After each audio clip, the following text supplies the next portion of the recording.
Woohoo! The Golden Stallion, the man of tomorrow, Savzu, the rated R radio star, here for, well, something that I promised in the Sovereign Tech Uncensored Facebook group, which, by the way, I'm still, with that, real quick, all right? But we're going to talk about the Manage Conference, okay? I know a lot of people have been asking for it and wanting to hear it, and we're going to get to it, baby, okay? But about the Facebook group and everything, having that hive where everybody can kind of hang out, and we can post stuff comfortably. I'm still in some debate about this. I actually posted about it earlier in the Sovereign Tech Uncensored Facebook group because some wonderful people had suggested, possibly a Reddit group or subreddit, I should say, for Sovereign Tech. And I still think this is a brilliant idea, and I'm still thinking about it. But anyway, we'll see how that goes. This is not something I want to jump into lightly. I mean, just think about it. It took me 5 years to create to finally be convinced, to create a Facebook group itself. So, this isn't something I want to just like I said, jump into lightly. And I really don't want it to be, not that it would be a waste of time, but I just don't want things, to be, I don't know. I invest a lot in anything that I do. I don't half-ass anything. I put every ounce of me into the stuff that I do. And I don't want it to be something that would be fruitless. So it's very important to me. The Facebook group, ended up being something somewhat fruitless. Well, not exactly. It's still very fruitful. People love it. But, when the whole thing happened where I couldn't share the very sexy but inspirational art anymore, I was really pissed. I'm still kind of reeling from that. I'm just not happy. So anyway, and I'm still not very happy with that. But I'm going to think about it. Some people also recommended Discord. I don't know.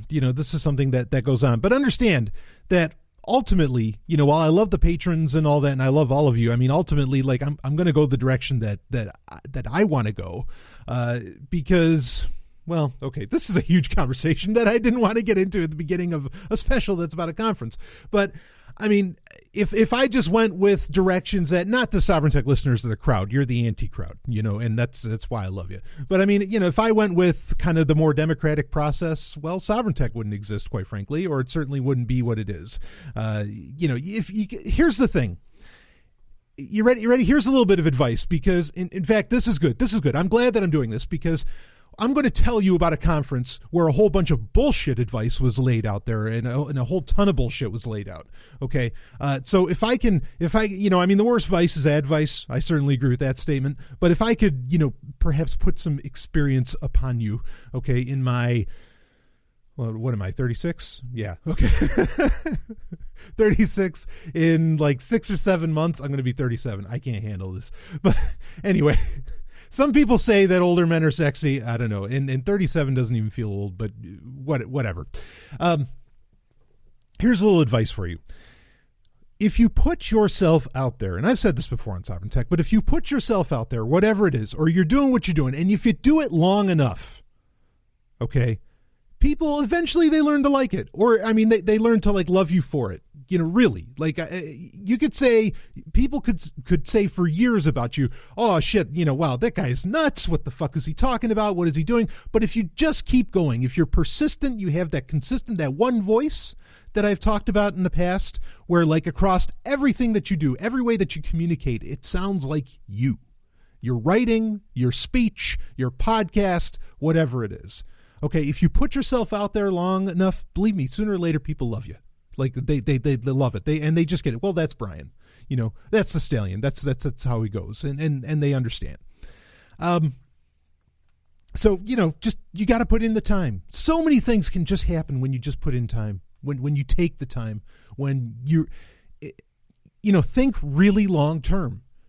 You got to say to yourself, yeah, okay, you know what? This might take 5 years. 5 years is a long fucking time. And that's a big risk in the average human lifespan to put on something, but the payoff can be phenomenal, and so think really long term with this stuff, which is a nice segue to a couple points to where maybe I should start off with talking about the Manage conference. Now, if you want to find out about a whole lot more of it, you can go to manage.io. That is their website.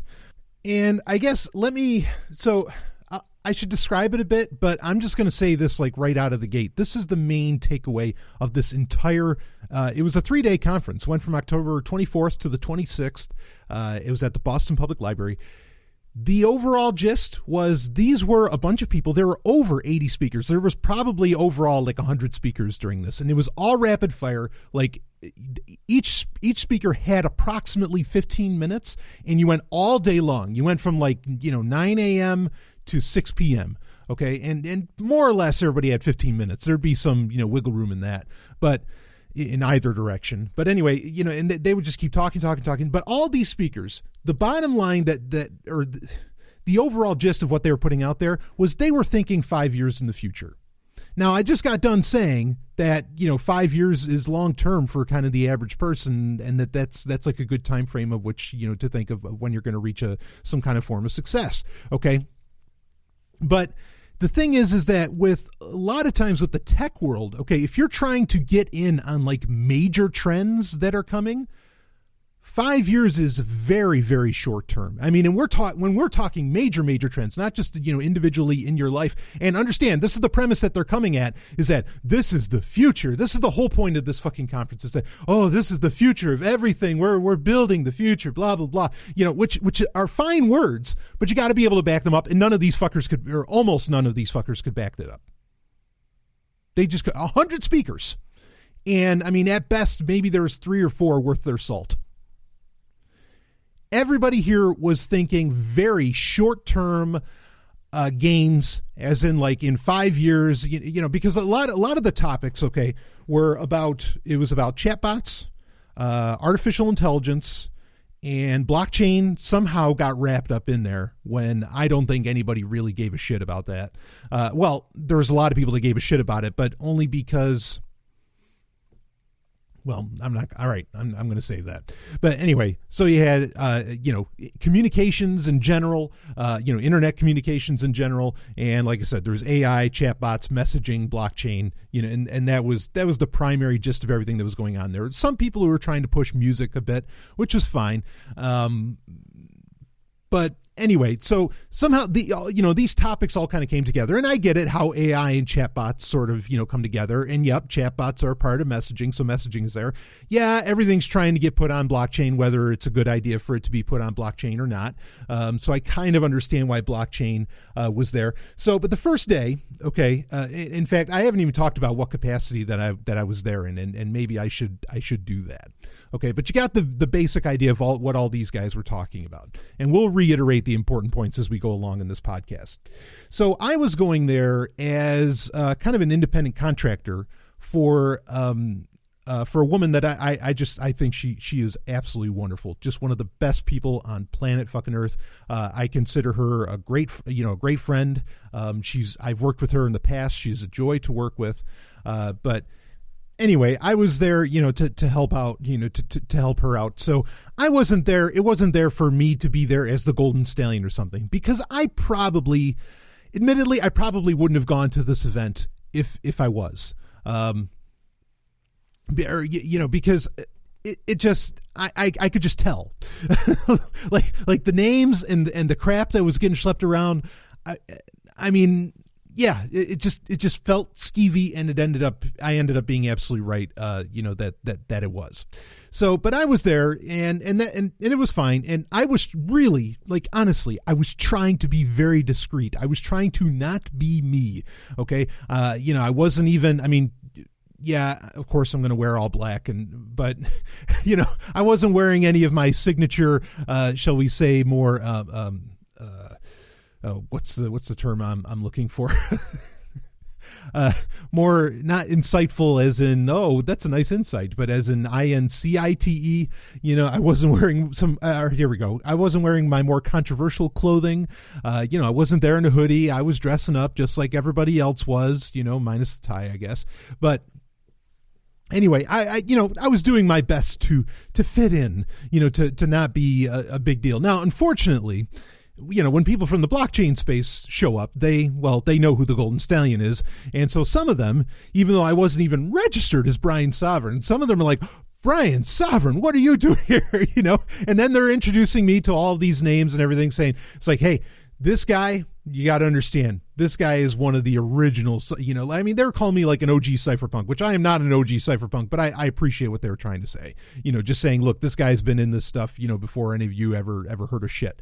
And thank you for that. Like, I really appreciate the people that, I take that for the compliment that it is. I understand. Regardless. So, I did get an offer. I was offered for me to speak at the event. I declined. I decided not to. Even though I think and the reason I didn't, I talked about on this past week's Sovereign Tech Prime episode, I said it was because, my usual fire and brimstone style, kind of my metal style just wouldn't have gone over, at an event like this. But actually, I think now it could have. Not again, I still didn't want to. I was far too busy, to really be able to do that anyway. But I'll talk about a talk later on in this because it was the highlight talk of the whole goddamn thing. Where a guy really he delivered like the Golden Stallion. Like, I thought obviously I'm an atheist, but I thought my spirit was up there. I mean, because this guy was saying, fuck this, fuck that. I mean, it was awesome. Anyway, we'll get into that one later. So that's the capacity that I'm at this conference. So I'm not there doing Sovereign Tech interviews or anything like that. There's a couple people there I wouldn't have minded doing interviews of.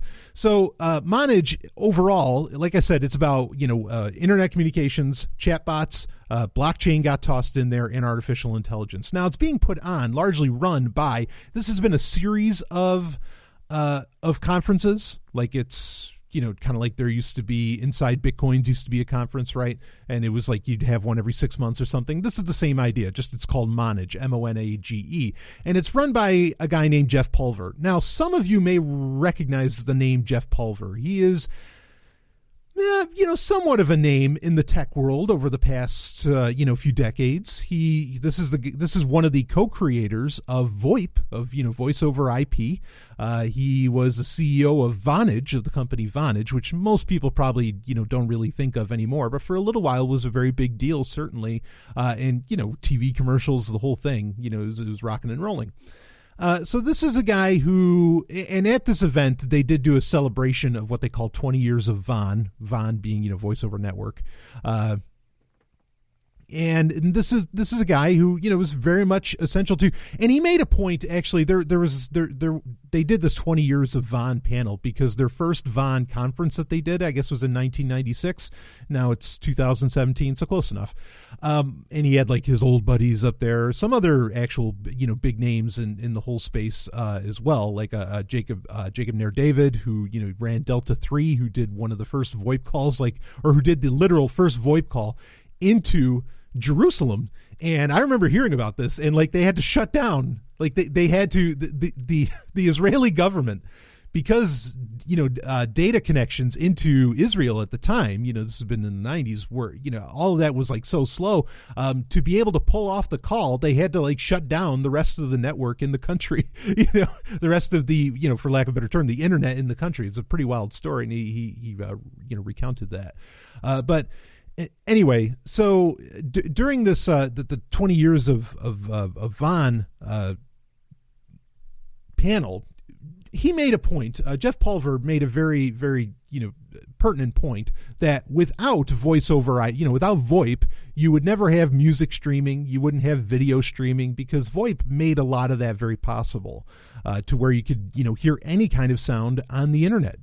I mean, there really was a time where the internet was effectively soundless. At least not any sound, that you could hear, off of a computer anyway. So. Yeah, I'll give him that. I'll give his group of guys there, that bit of credit. That's fine. So, but anyway, Jeff Pulver, he throws this. I mean, obviously he's done very well for himself. He's now, he's been a VC and angel investor for a while. He was, one of the original investors into Twitter. Way back, one of the VCs into Twitter. So. Yeah, this guy has some stuff going for him. And so he probably has a degree of money and everything, and he can throw these little shindigs of a 3-day conference. And now, so there, I think you have some background. So let's get into what day one looked like. So it's at the Boston Public Library, which is, for some reason, I don't think I've ever been to it, but I can't believe that I've never been to that, because I've been to Boston a few times. But regardless, it is a huge venue. I mean, it is like the Boston Public Library is a massive, massive library, and it's downright ironic because, like, in the actual library part, we'll get into the conference here, but in the actual library part, like, the books are so spaced out, you know. I mean, I guess people don't care for physical books so much anymore, and so maybe that's why they're not terribly concerned about it. But it was kind of weird that, like, all these books are just on. I mean, this place is so big that, like, so many books are just on their own little display with multiple inches in between each book. I mean, it's really a sight to behold. You know, and I'll admit, like, I love, you know, these kinds of institutions, public institutions of learning. You know, the library, as Ray Bradbury beautifully said, is the most important building. You know, like, his point was, he said, look, if suddenly there's going to be this nuclear disaster, or the bomb was about to get dropped or whatever, and your whole city was about to be leveled, or, you know, or the whole world, something bad was going to happen, what one building do you want to survive in your geographic area? And he rightfully said, he said, most people would say the hospital. He said, but you're wrong. It's the library that needs to be saved, because the library is where you could teach the doctors. And I mean, just a perfect point. So libraries, I love libraries. I mean, they give me a total mental Studenhofer, and sometimes a physical one if I'm, you know, in between the in between the shelves with pardon me. I got excited there. Okay, so anyway, so the Boston Public Library, gorgeous. They have multiple conference rooms. I mean, and a lot of libraries have this sort of thing. You know, it's become one of the ways that they make a degree of money independently. You know, there are such things as private libraries, not that the BPL is one of those. But regardless, I mean, again, this is just a gorgeous, gorgeous library. There's a huge courtyard right in the middle of it, open air courtyard that, like, with a fountain in the middle and a, you know, like kind of a reflection pool, I guess you could call it, you know, where you can dine and eat and everything out there. I mean, it is really, really nice. It is interesting. There is an impressive lack of plugs, you know, of outlets there, which I kind of get. I mean, there's some around certainly, but not many. And I think that this is something that I know a lot of places from throughout the aughts, the early aughts particularly, maybe some of the late aughts. Something that was happening was a lot of restaurants and libraries and some other buildings were getting fitted with chargers everywhere, you know, or not chargers, but with outlets everywhere, so that you could charge your devices, right? You know, be it your phone, be it your laptop, whatever. Airports, for some reason, never caught on to this, even though they're the one place that really needs it. There has been a reverse trend going on. I have literally seen and talked to, you know, like store managers, general managers, whatever, of places where, yeah, they're like, no, we're ripping out the outlets, because what's happening is people are sitting in these you know, buildings, institutions, businesses, whatever, you know, all day long. Like, they're pretty much living out of it. You know, and they don't necessarily want that. I'm not saying that that's right or wrong. I'm just saying that that's what's going on. So I'm not terribly surprised that they didn't have a whole ton of outlets out there.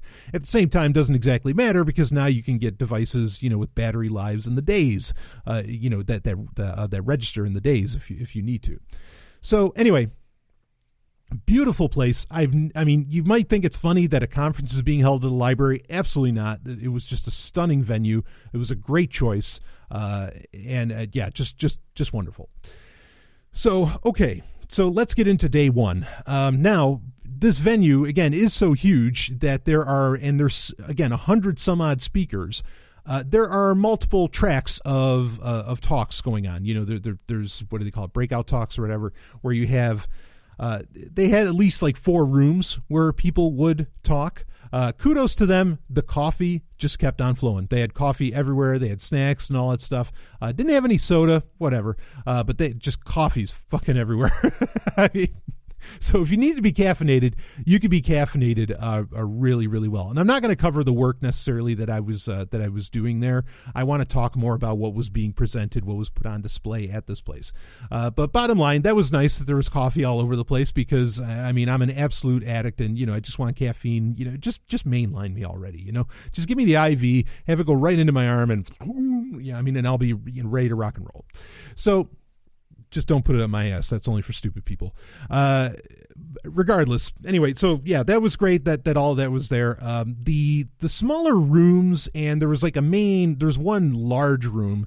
The one large room was literally like almost an auditorium, and that was really, really nice. The smaller rooms were nice too. Everything was nice. The lunches were paid for and free, because the tickets for this thing ran anywhere from like $500 to $1,200. I mean, this was not a cheap event, to be a part of. Maybe they had some lower end tickets. I'm not sure. And I would say the attendance, I could imagine that maybe there was around 200 people, maybe less. It wasn't bad, I mean, that like the auditorium styled room never really filled up, but it could fill up fairly well. I mean, most of the seats could be filled. I don't know exactly what the seating was for that room, but regardless, there were a couple points where I think it was more or less standing room, what could be defined as standing room only. Which, hey, great, good for you. So as for, let's get into the day one talks and everything. There was a lot of networking going on outside of the talks. There's some other crazy shit that went on, quite frankly. That was rather unbecoming of a bunch of VCs and tech people, but whatever. Anyway, the talks themselves. So I could go, with day one, there were two summits, okay? There were, as in two tracks. Like you could go to one room where you'd hear about one subject, and then the other room is where, you'd have new speakers every 15 to 20 minutes or so, and they would have different subjects that they would talk about. One of them was the blockchain summit. The other was a chatbot summit on day one, and this is only day one when they had the two summits. I did not see the chatbot summits. I was exclusively, experiencing the blockchain summits on day one. And minus a couple of speakers, there was a guy, Martin Rarak, who is from Tokenly. He was kind of brilliant, and he had a lot of really, really interesting things to say, especially from a legal standpoint, because, the company that he works for, Tokenly, which is actually run by Adam Levine of Let's Talk Bitcoin, is doing some pretty interesting stuff, quite frankly, and groundbreaking stuff at that. And, where Tokenly, the idea is that, it allows you to create your own token for whatever, and they have like Rocket Chat built into it, which Rocket Chat also gave a talk, which I'm a big fan of Rocket Chat. I think that's a tremendous communications platform that totally deserved to be highlighted, at this event. And that was run by Gabriel. Oh, I'm trying to remember his name. Anyway, Gabriel, nice guy, whatever. So Rocket Chat talk, that was fine. They were saying how they're trying to, secure everything with, secure what they're doing with blockchain and adding in a lot of features with that, which, that's fine and dandy. The talk that Martin gave from Tokenly, he actually ended up giving two talks, both of which were great. And, he was making the point because a lot of the conversation was around ICOs, and he was being, just straight up saying, yeah, this space is just full of scammers.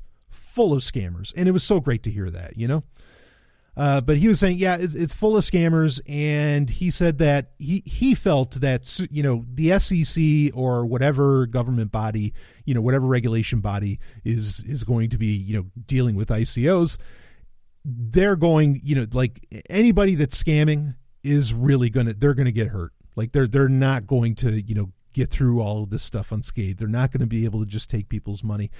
And he had some other points that I thought were fairly on, and just a very, very smart guy, and a guy that speaks very carefully, to make sure that he's giving as accurate as information as possible. And I enjoyed that.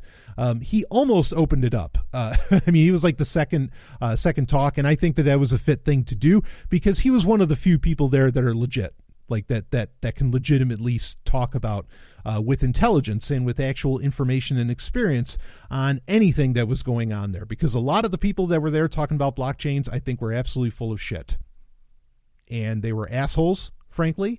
And you could hear the marketing banter going on, that they were saying, and you could just, if you had any experience yourself in the blockchain space, you could just cut through all that like a hot knife through butter.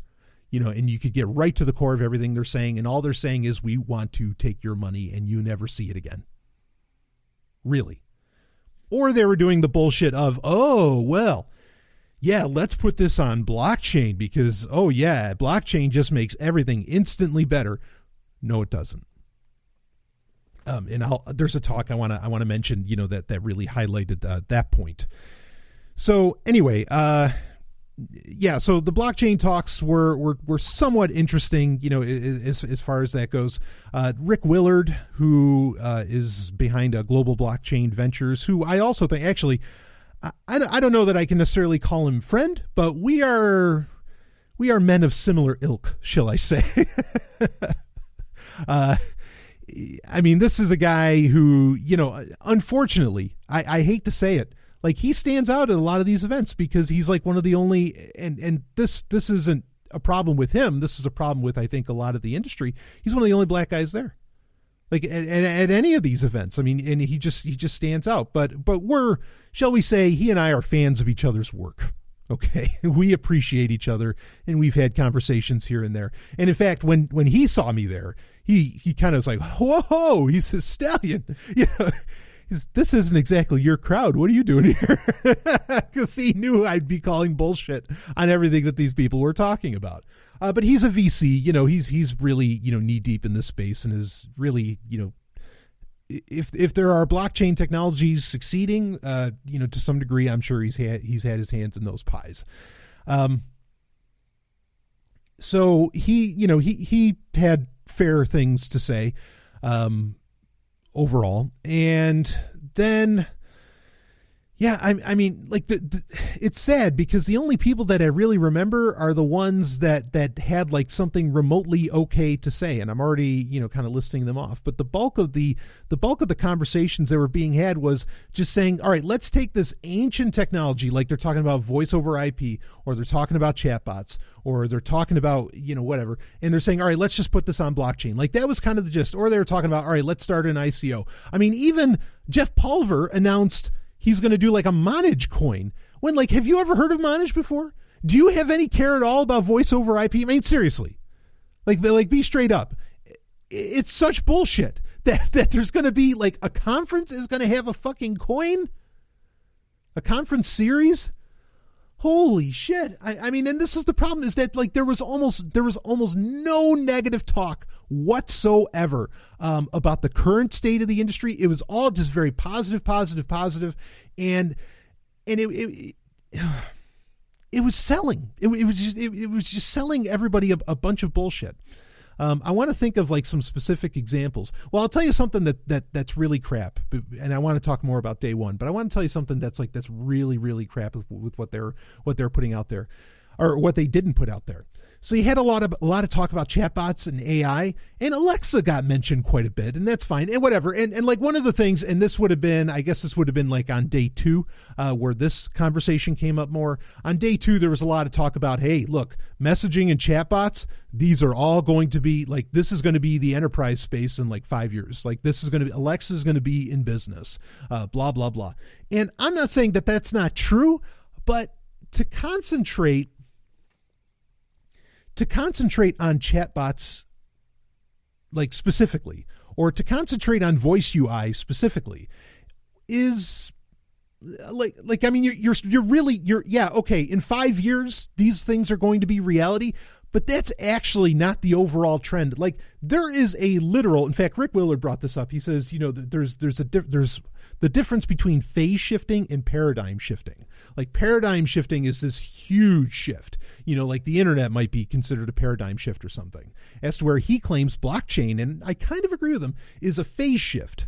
Okay, it's not that dramatic of a shift. Well, here, and just like, look, and his point about things being phase shifts as compared to paradigm shifts, almost everything being talked about there was a phase shift.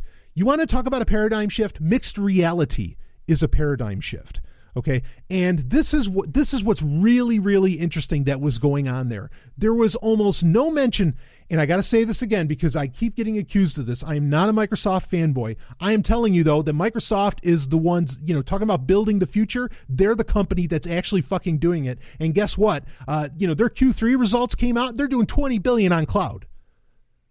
Whatever they're doing is fucking working. Now, anyway, not to say that money is like some kind of, necessarily that this great indicator that you're doing something right. You could be doing something wrong. Obviously, a lot of people do a lot of wrong and make a shit ton of money. Okay, but whatever, Microsoft is not a has-been company when there's, when their balance sheets look that fucking amazing. Do you understand? So anyway, I thought it was ironic. There was no conversation about mixed reality whatsoever. There was no conversation about any of the efforts that like Microsoft is doing as far as AI. I would dare say that, and not AGI, but just AI as in like chatbots, which was their main concern, okay, to where you don't mind that you're not dealing with a human, that the chatbot that you're maybe buying something through, it's a shopping experience or whatever, is on board with. Like they didn't talk about, what is it, Xiaoice or Xiaoxi or whatever, the chatbot that's in China, that people are literally falling in love with. We've talked about this over the past couple of years on Sovereign Tech. No mentions of this whatsoever. Not a stitch of what Microsoft's doing. They didn't mind talking about Alexa, but they never bring up that Microsoft is an absolute global leader when it comes to the chatbot space. I mean, they are killing it. If you've got people falling in love with your chatbot, dare I say, you are the chatbot king. Not a peep. Not a fucking peep about it. And of course I can understand why, because a lot of this conference was really just about, hey, will you give me money? It was all pitches. It was really, even though there's actually a business pitch contest, which I'll talk about also on day one, that was specifically about trying to create a startup. Pretty much every talk here was really, it wasn't about how, hey, guess what? This is going to be the future. It's just, please give me money. Please give me money. We're so fucking desperate. We suck ass. We're 20 years behind everybody else. Please just give me money. It was so bad. Okay. So anyway, I mean, and sometimes at least some of these companies would be honest and they would say, look, we're trying to, we're investable. Okay. We want people to invest in us or whatever. And they would say that they were pretty much pitching, their idea, and maybe there were VCs in the crowd and they would have an interest. Anyway, so like it was almost insulting that for something that was supposed to be, again, this is the thing. This is the thing with so much shit in the tech world, not just in the tech world. It's always marketing. Any of my complaints, look, people can develop they can have all the chatbots and the AI, and again, not AGI, just basic AI that's adaptive and reactive. Okay. You can have all this crap in the world. You can develop it till you're blue in the face. I don't give a shit. But when you tell me what it's supposed to do, like it's going to change the world or it's going to do some other stuff, then we've got problems. Because then I am going to hold you to the standards of your marketing speech. You understand? So, and that's the thing, is that none of them can, like, either they blatantly disregard what their marketing says, or, I mean, they just break it outright. I mean, it's so terrible. Okay. So anyway, it was insulting that there was no conversation about the chatbots that are really, really like delivering on what they do, because there's a lot of them out there. Now, I mean, I don't mean Facebook Messenger, and Facebook was almost never brought up either. They're certainly the other one that has kind of this like stranglehold, shall we say, on the chatbot space, but they're failing at it as to where Microsoft is actually succeeding. Facebook Messenger came up like, and again, this is a huge conference about messaging. I'm going to talk about that more with day two. No mention of Facebook or anything. I mean, like this was a reality distortion field. None of these people were in touch with fucking reality. Okay. Because they were making no mention of what's actually working in the space, who's actually doing what in the space. This was a bunch of terrified fucking VCs who can't afford to get involved with Microsoft or Facebook, and I mean Microsoft and Facebook doesn't need them, and they're just trying to build something from underneath, and trying to get like a slice of the pie. I mean, like the amount of times, I'm all over the place. The amount of times that SMS was being talked about. Now, yeah, I get it. SMS is the number 2 used app on pretty much any smartphone, right? Yep, I understand that completely. SMS is used by, the other 6 billion. It's like one of the most used protocols and technology in the world outside of the United States. The United States is kind of rare in the fact that it doesn't use SMS so much. But even in the United States, SMS is still everywhere. Okay, I get that. And they're raising all these different points about how, look, SMS is not dead, even though Google is trying to go forward with, what is it, RMS or RCS or whatever, where it's more of a rich format of SMS. I understand all this, but I mean, you could hear the desperation in the room. And a lot of these guys were older dudes. I'm not holding that against them. I have a lot of people in my audience that are older folk and rock and roll. I'm not holding that against them. But you could just tell this really felt like so much has been technology and so much has been bullshit. This is the thing, is everything they were talking about. VoIP. Believe me, they're still talking about VoIP. VoIP is a broad term, and yes, it's always going to be used. There's always going to be a Skype and all that shit, right? But anyway, but chatbots, messengers, blockchain, a lot of this other stuff. And I'm not saying blockchain's going anywhere, but a lot of these technologies and the way that they were discussing them, look, I was talking to a baby, a literal baby.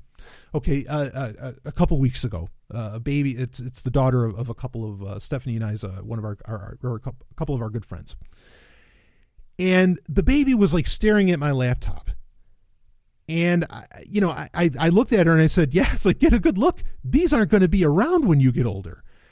And yeah, they're still going to be around. I'm still going to be using a laptop 20 years from now. I know that. All right. But for the everyday person, look, the tech companies are guiding you in the direction that they want you to go. And the average, or not you, I mean the royal we, whatever. But the average person is probably going to either put on a pair of glasses or a headset or something. And that's how they're going to interact with the digital world. That's it. And I'm not talking Google Glass. I'm talking more like HoloLens and that kind of idea. And I'm not saying Microsoft is going to be top dog in all this. There's a very good chance that they won't be. But look, mixed reality is where all this stuff's going. And everything they were talking about is bullshit. It is bullshit. Nobody's going to be using these fucking messaging apps. Not really. I mean, you're going to have some degree of platforms and everything. And it's not like what they were talking about was necessarily incremental steps to getting to that either. This is all, and this is my point, is that everything that they were talking about was okay, in 5 years, this is going to be a hot thing, but if you don't get into it now and then, sell it off in 5 years, you're going to be left in the dust, because the real paradigm shift, like I said, mixed reality, is going to end up coming.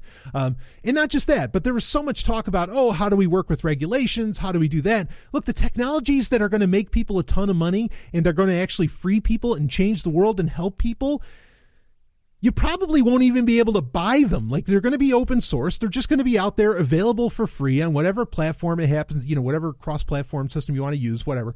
And I mean, and it's going to avoid all the regulations. I mean, they just none of them had at least even a 10-year view of where things are going to be. Because if you look 10 years, you would know that everything that they were talking about at this conference was horseshit. Absolute horseshit. And it was so far behind the times. It was like trying to grasp onto. And look, I get this, okay? I try to grasp onto technologies like IRC, Usenet, and things like this, and I think that they're still relevant and still have a place. But I sure as fuck don't sell them as this is changing the world. This is going to build the future. Blah. No, it's not going to do any of that. You're not going to get 1 million people. You're not going to get you're not going to get the other 5 billion using Usenet or something like that. I'm well aware.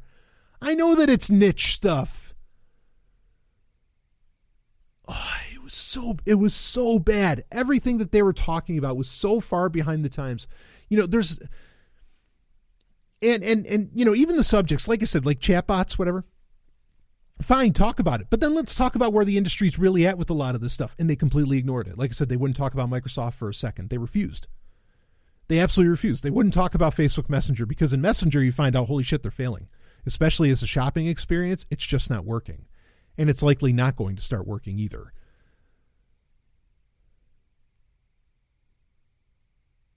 It was bad. I know I'm kind of all over the place, with this, with what everything that they were talking about, and I sort of feel like maybe giving specifics would help, but I don't know. It was all it's all a mishmash. They were all just really saying the same thing. Use SMS. use this, make sure you get your regulation in order, put it on blockchain, blah, blah, blah. I'll tell you, so on day one of the best talks, if not the best talk of the whole event, the whole 3-day event, was given by a guy named George Howard, who has been in the music. I think he helped create Pledge Music. He's been in the music business for a while. He has history as an attorney in all this. And he was so solid. He gets on the stage and they tell him, hey, we got to kind of cut you short. You only have about 10 minutes. And so he just starts talking as fast as he can. And he's swearing right and left. It was so great. And he was just ripping on everybody there because, like I said, there were some people who were talking about wanting to put like music on blockchain and all this and putting chatbots on blockchain. And he said, look, no, don't put that on blockchain. He says, it has no business on blockchain. Don't bother with this stuff on blockchain. He says, it happens off of blockchain. He says, you can tokenize and stuff. He says, but you're not going to actually put it directly on blockchain. He says, don't talk to me about smart contracts. He said, I have, it's like, I'm an attorney. If you knew anything about contracts, you know that anytime you mention smart contracts, there's nothing remotely like a contract. I mean, and he just kept going on and on and on and on. He was on absolute fire, and people were laughing their asses off because he was doing exactly what I'm trying to do right here. He was calling bullshit on everything that these people were talking about doing. Everything. If I had to hear one more fucking blockchain company go up there and say, we're going to change the world, we believe, and in fact, I posted about this because this one asshat, he says, we believe our mission is to leave the world better than we found it. And I watched this guy in that fucking courtyard at the Boston Public Library, and you think this is a small thing? Well, guess what, folks? It's the small things that tell you how people really feel about shit, okay? I watched him get up from lunch, and he had taken a chair, because each of these little round tables had 2 chairs, right? He took one of the chairs from another table and put it there so he could sit with his 3 buddies. And when he gets up to leave, he leaves the fucking 3rd chair there. Now understand that the reason that there aren't 3 chairs at these tables is because the kind of the walk for the courtyard, a 3rd chair would be in the fucking way for everybody else on planet Earth. All those people that you want to leave the world better for. And he just fucking leaves his chair there and walks away all, with trying to put on some kind of faux Silicon Valley swagger. And I just looked at, I'm like, yeah, I just saw you 10 minutes ago saying how you want to leave the world a better place, but you can't even put the chair back? You fucking asshole. No, there's no ethical requirement for him to put the chair back. I know, but it's fucking called manners, goddammit. And these people have none.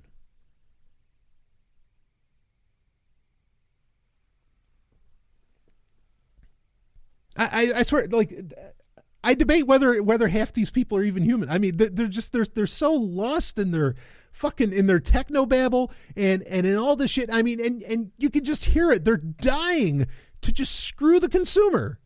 And in fact, I think it would have behooved Jeff Pulver to, because, all right, yeah, we don't have, I think he was hoping for like 500 people. We don't have 500 people here. So, but we have 200. If I was him, I would have opened that baby right up to the public. I would have said, yeah, you know what? We're at the Boston Public Library. If anybody here wants to come see some amazing talks, you come see it. He didn't do that. Why? Because anybody that walked in there would have said, wait a minute, this isn't going to work for me. This isn't what I don't give a shit about this. This isn't going to, but again, understand that the rhetoric coming out of all these speakers is that, yeah, we're going to make life better for everybody on planet Earth. Yeah, this is going to be, there was some B2B stuff, and sure, that doesn't make sense for a consumer to get excited about. I understand that. But a lot of it was all about how do we make this better for the consumer, blah, blah. And so let the consumers in and give you real-time feedback. But you know what? You didn't let them in because you know that it'd be bullshit. This is all about, I almost feel bad for the VCs. Couple of VCs there were smart guys, but a lot of them, I think they're fucking morons because I don't know. The only thing I can imagine, coming out of this is, it's either the VCs are stupid and they're just throwing money at these people with no clue, and they have, more money than sense, right? Or what's happening is these VCs expect these companies to get bought out by the likes of Google, Microsoft, Apple, Amazon, Facebook, etc. Like that, just some tech giant will just buy them out. And that's really what it's all about. But then that's not very exciting. In my opinion, who gives a shit if there isn't going to be in the future, like what's exciting to me in the tech world, this isn't exactly what's exciting to me in the tech world, but what could be exciting to me in the tech world is if there were just like, if some upstart, not startup, fucking upstart, okay, if some upstart came up and just demolished Facebook as a company, you know, and or just crushed, you know, like React OS would just crush Windows. You know what I mean? Like that would be amazing if that kind of thing happened. And that was kind of the future when you grew up in the 90s. You know, you kind of expected that. It's like, oh yeah, any of these companies could do it. You know, any of these companies could really upend everything, and you could end up with a new tech giant or something. Not that I think tech giants are great things, okay? But bottom line being, it'd be nice to see some real disruption in what companies actually fucking get talked about, okay, on a daily basis in the Wall Street Journal or something. But no, the VCs aren't even interested in that happening anymore. They're just not. And that's why, you know, I agree. I think it's accurate when they say, when VCs say that Facebook is the one true unicorn, you know, like that's the one company that kind of came out of nowhere and rose up. Yeah, you're right. Because it is the only one that's taken on the tech giants. Everything else just gets acquired. It doesn't, I mean, and I'm not saying, look, if I made a company and Google made me, you know, a multi-million-dollar offer, yeah, I'd probably sell my company. Fuck, why the hell not? You know? Because my definition of success, I've said this many times, is being able to be permanently AFK. If I don't have to run a company anymore and I can just coast for the rest, you know, and do sovereign tech the rest of my life or whatever, and all my creative pursuits, fuck yeah. Rock and roll. Okay, I'll do that. All right. So I'm not necessarily begrudging people, but the reason, honestly, that I would like, that wouldn't be my mindset is, ooh, how can I get acquired? My mindset would be, how can I make this? How can I take down Goliath? That's my business mindset, because I have, you got to fucking understand, my ambition, my levels of desire are so fucking high and crazy. You have no idea.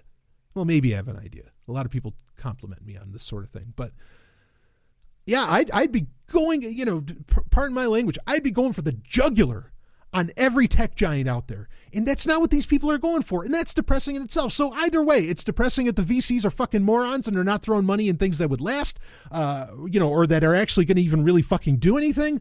Or it's depressing because their whole purpose in life is just to get acquired by the tech giants and just make those companies even bigger when, you know, they're one of the biggest threats to the, you know, the human condition and human liberty in any way, shape, or form. Bullshit. Now, there are a few talks. Okay, let's scale it back a bit. There's a few talks. There were a few talks that were interesting. They were talking about, you know, natural language processing and all that, you know, how to actually develop AI and improve things like Alexa and whatever else. And they're talking about open sourcing it. Understand the reason that they're talking about open sourcing it isn't because they generally believe in an open source ethos. It's because you know, they feel like that the only way they can take on the tech giants maybe is because, or, you know, what Alexa is doing in its closed garden with Amazon, or like what Cortana or Siri or whoever is doing in their closed gardens with their respective companies, that this is the only way that they could possibly match up. You know, they can't get to that level of funding and stuff like this. And look, I get that. Okay. But, you know, and like I just said, yeah, I like it if they want to go on and take on the tech giants. But let's be clear here that with some of these, with the bulk of the people that I heard talking, I mean, open source is absolutely the future. And it's doing that because, I mean, open source is becoming the future, not necessarily because of any specific direction that somebody's going, but just because that's the direction that data and software just goes. Like, it's the natural evolution of the digital world. Okay. But I mean, if people were talking about open source, and you can hear when people are really excited about open source, they have this very like passionate affect to themselves, or, you know, that when they talk about it, and you got none of that. So these people are just into, I mean, that's fine, whatever. You're still gonna, you know, increase the viability and the natural outcropping in the future where everything is going to be open source, or at least everything that's interesting. But at the same time, it's still depressing when you know that the only reason they're doing open source is because, you know, they feel like they don't have any other option, that it's not because, you know, because they don't have the talent to do it any other way. So whatever. Now, we're almost on an hour. and there's so much more to say, and I don't know if I'll be able to get all of it. So there was a business pitch contest where Jeff Pulver put up at least like $5,000 in Ethereum. I think it was going to be 17 Ether that they would give to the person that won this business pitch contest. And I don't know, there was like 10 contestants, and they had and this was interesting, they had like 90 seconds to where, there was 3 VC judges, and they had to pitch their startup or idea, whatever, to win that potential 17 Ether. And what ended up winning was it was called the Public Intelligence Engine, which was kind of the idea of creating, the guy sold it, and this was a clever term on his part, the Wikipedia of AI. And the idea is like crowdsourcing the development of artificial intelligence. And understand, anytime that these people were talking about AI at this event, they weren't talking about AGI. They weren't talking about artificial general intelligence. They really weren't talking about Skynet. I don't think that they even had the wherewithal to consider that kind of thing. They're just talking about, okay, we don't have to have a person there responding. That's to whatever was going on, say in a messaging app or with a chatbot. That's really where they were at. So anyway, this is the idea with the Public Intelligence Engine, is that you would be, crowdsourcing the development of AI. Not the worst idea I've ever heard in my life, but whatever, that's what ended up winning. So yeah, the business pitch contest, nothing. I mean, it was kind of interesting to see, how that goes and how people could pitch inside of like 90 seconds. But it wasn't, I don't know. Nobody was saying anything that was like really, ooh, ah, like I wasn't really hearing that. I mean, the term Wikipedia of AI certainly was fascinating, but anyway, nothing terribly exciting, going on there. So now look, I mean, some of the people giving talks, in fact, there was a young person that was very impressive who was like a 16-year-old that was giving a talk about something that he was developing. Now that was cool. Okay. Like that was very interesting, hearing that. But by and large, the people there were just, stuck in their ways, and they're trying to sell off technologies that they had obviously been investing in for 20 years. There was just the bottom line of it all is that there was a complete lack of understanding of where all of this is really going. Okay. There was no mention of mixed reality. There was no mention of I really think that in the next 50 years, the landscape is just going to be incredibly different. And especially when, I'll tell you what's going to hit hard. In fact, this is funny. Again, this is no offense to old people. I really mean that. Okay. But like baby boomers, and those generations, I think it would behoove, like Time Warner, Cox, Verizon, all these other companies, they should really be investing pretty hard in life extension technology, because I really think cable TV, so many market categories and technology categories still exist and only exist for these generations. I'm not saying the millennials are going to kill everything. Everything's going to kind of end on its own, because, this stuff's just, the open source movement, crypto anarchy, and a lot of that's all going forward, regardless of what these, people at Monage were saying. And yeah, if I were them, if I were these companies, that's what I'd be investing in, because you're going to have to figure out how to keep these people alive if you want to keep making money into the future, because the future is just blowing right past you. It's really blowing right past you. And this conference just, it was almost hopeful being at this conference, because hearing just how, the market categories that a lot of these people were going after, because it's almost all scams, not all, but 90% of it was scammy technologies, and stuff that really isn't going to help people. If anything, it's just going to enslave them more. But it was almost hopeful that, yeah, they weren't trying to cater to or reach the up and coming generations at all. They weren't, they were just so far behind the times, and they had no idea what technologies, were really coming forward. And they had no real conceptions of any kind of, anything remotely like human freedom. I mean, like these things were just anathema there. And so if they're looking in this, if they're developing in a completely different direction, if so much money and whatever else is just getting thrown into the legacy system and the old ways of doing things, well, then the open source movement, the crypto anarchy movement and things like this can just build completely off to the side of them, and they'll never see it coming because they're not even watching it and they don't even care, and they're not doing anything to put a stop to it. That good, you know, when you see this, when you see these kind of has-been conferences, you're just like, okay. Good. I'm glad you're here because we're not, and we never will be, and we'll see you later. We're going to go have some fun. So, I mean, as far as a couple other things, I guess, to mention, you know, that I'll bring up, one talk that I actually really enjoyed was Bob Frankston, who really, let's be clear here. Bob Frankston is one of the co-creators of VisiCalc, which is kind of the first major spreadsheet software from way, way back. Okay. We're talking, 30, 40 years ago. He was interviewed. That's kind of like what they call a fireside chat at the beginning of day 2. That was fascinating to hear from Bob Frankston, because here's a guy that, look, VisiCalc is the reason that there are really, it was, at least when it happened, it is the reason that there were computers in businesses. Absolutely. I mean, like it's incalculable how how important VisiCalc is to the PC revolution. I mean, it was at the forefront. So that was cool to hear from him. That was nice. And there were some other cool things, that were happening there. There were some talks. There were some Liberty people there, that I thought was interesting. The hotel that I got to stay at, for the event, the Lenox Hotel, that was pretty nice. If you're ever in Boston, pretty swank rooms, gotta say.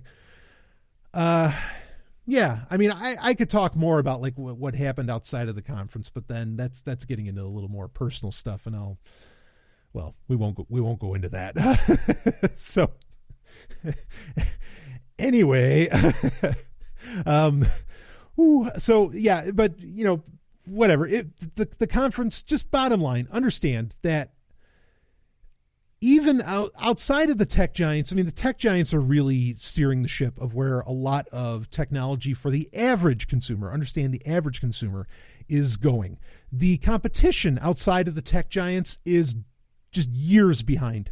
And that's what we were really dealing with at Montage. They were just years behind in where a lot of this stuff is really going. Okay. Be it mixed reality, again, more open source. And, and then, like I said, crypto anarchism is absolutely, I mean, that's a byproduct of open source. Okay. And, as the world becomes more dependent upon interconnectivity, through whatever varying technologies, I mean, like that's just going to happen. I mean, one thing that almost nobody was really talking about there, might've been a couple people that mentioned it, but they were like blockchain people, and they were people that were all right. And this is something that I talked about. It was kind of apropos because I talked about it was that episode 248 in the most recent episode of Sovereign Tech, like, everything is broken. Look, the internet's not even like, as far as the cool stuff and the fun stuff and the stuff that's going to, feed your desires and whatever else, a lot of that's going to end up really happening, not even on the internet as you know it. Okay. It's going to end up happening on, peer-to-peer systems and, mesh networking and a lot of this other stuff.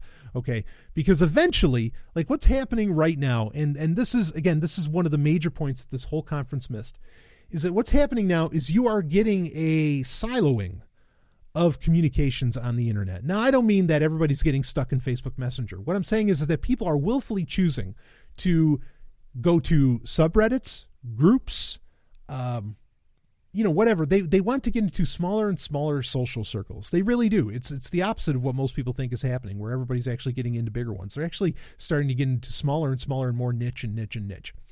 And because of this, I think sooner or later, that's going to happen with the internet at large. Okay, where people are going to want to have actually their networks, as they understand the concept of networks better, they're going to want their networks to get a little more niche, a little more niche, a little more niche, and more niche, and until eventually, people aren't even necessarily using the internet.